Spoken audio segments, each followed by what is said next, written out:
experience, I talked about an experience, a beyond body experience that was indescribable, which was why I wasn't going to talk about it. Well, very interesting what happened to me this morning. And I actually wanted to do this also because I get a lot of questions about how to communicate with one's guides. But I think this can also work with spirit beings as well. And again, as I always say, and I always say this, that this is something that I've personally come up with.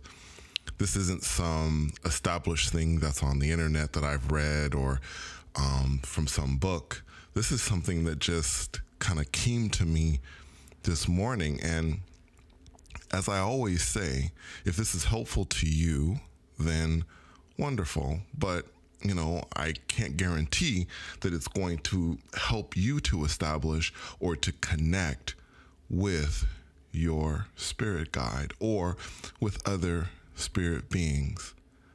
But maybe it will. So I'm just going to put it out there. And I also kind of wanted to talk about what happened this morning because actually I thought it was it was interesting. It actually made me laugh. And I think after what's been happening lately with me, I think laughing is a good thing. I like laughing. So let me first get into this indescribable experience that I had in the beyond body. And I can only really tell you with this beyond body experience that, I only really remember a few things about it, but the things that I do remember play a part in what happened this morning.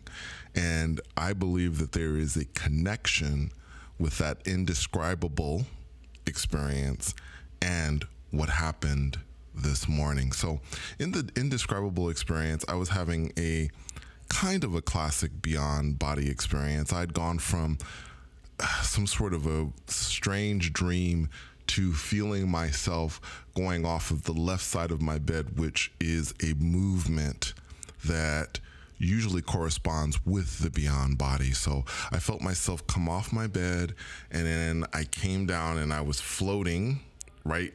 At least that's what I felt. I felt as if I was floating right above my floor, and then I took off. I was moving.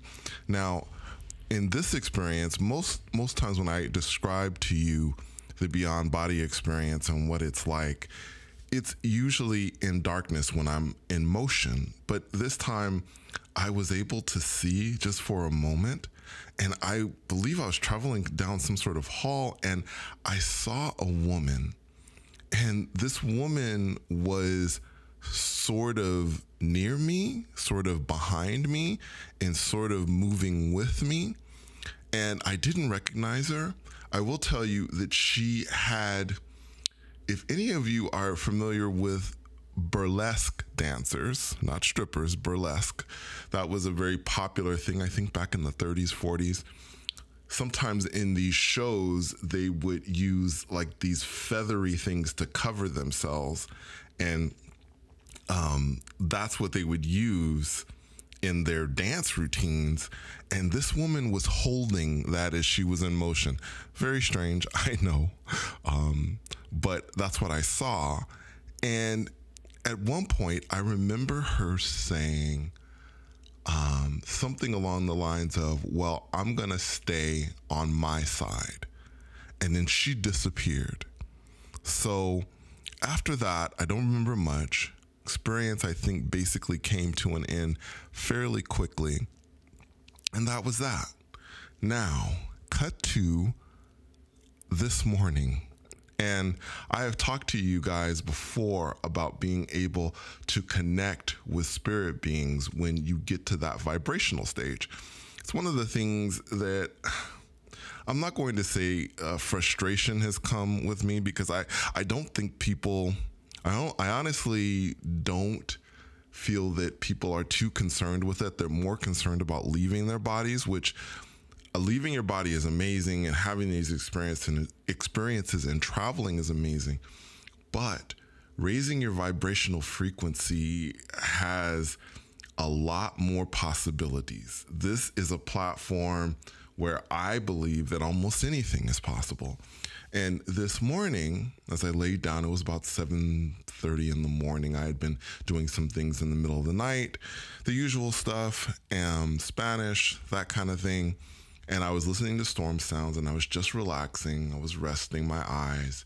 And eventually I went into that middle space that I go into, that sweet spot, that spot between being asleep and awake. But I wasn't really deeply into it. I was in that in-between stage, but I hadn't gone really, really deep.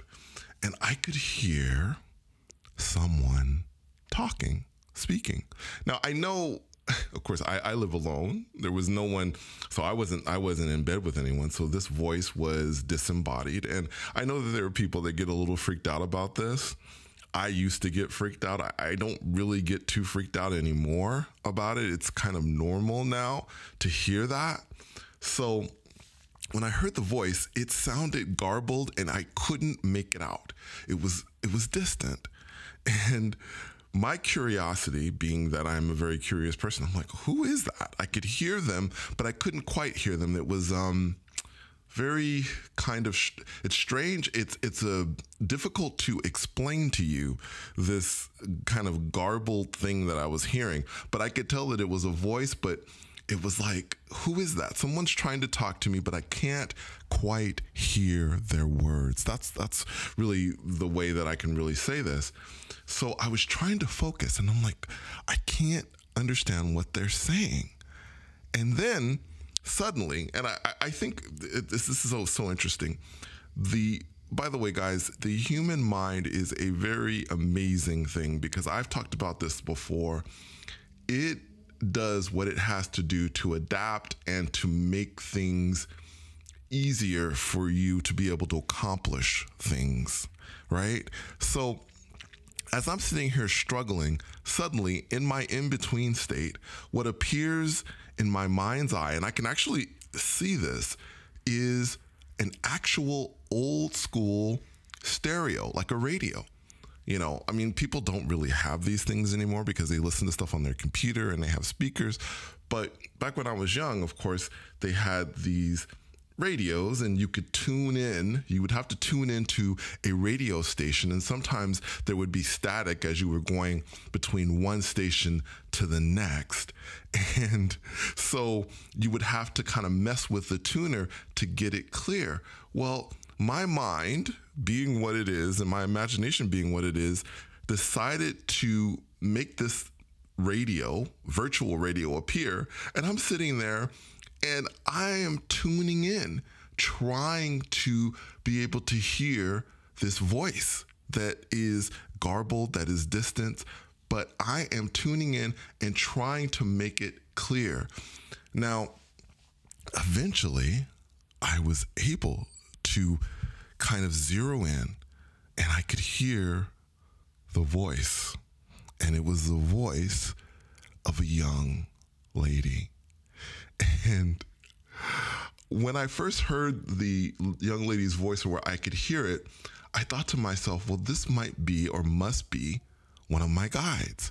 So I thought, okay, this is kind of cool, right? I can talk to a guide. And again, I've talked about this before, being able to do this. And I've heard my guides before when I've entered this state. Instead of leaving my body, I've listened and I've communicated. So I thought, okay, I'm going to communicate with this supposed, I thought was a guide. But so the first thing I said was, I said, what do you look like? Because I couldn't see this being. It was just a voice. And it was so unexpected, because the voice says, well, I have a very, very cute nose. And she begins to describe her face and how pretty and attractive she is. And as she's doing this, I am laughing because this was not what I expected. I mean, I expected her maybe to say she was a certain height when she was alive, whatever, that she would describe, but she was talking about how cute she was. And I just found this to be really, really funny. So I listened to this and I laughed. And then I was thinking to myself, okay, I still wasn't sure. I was like, well, this is kind of weird. My guides don't normally do this, but I know I have a guide, by the way, guys. I have a guide that sounds like he's from the Philippines. And I've always thought it was kind of interesting. I mean, I've been to the Philippines before, but it's always been kind of a mystery to me. I was thinking, well, who is this guide that I have that sounds like he's got that Filipino accent? And so I asked her, I said, by the way, I have a guide that is Filipino or sounds like he has a Filipino accent. Can you tell me anything about this guide?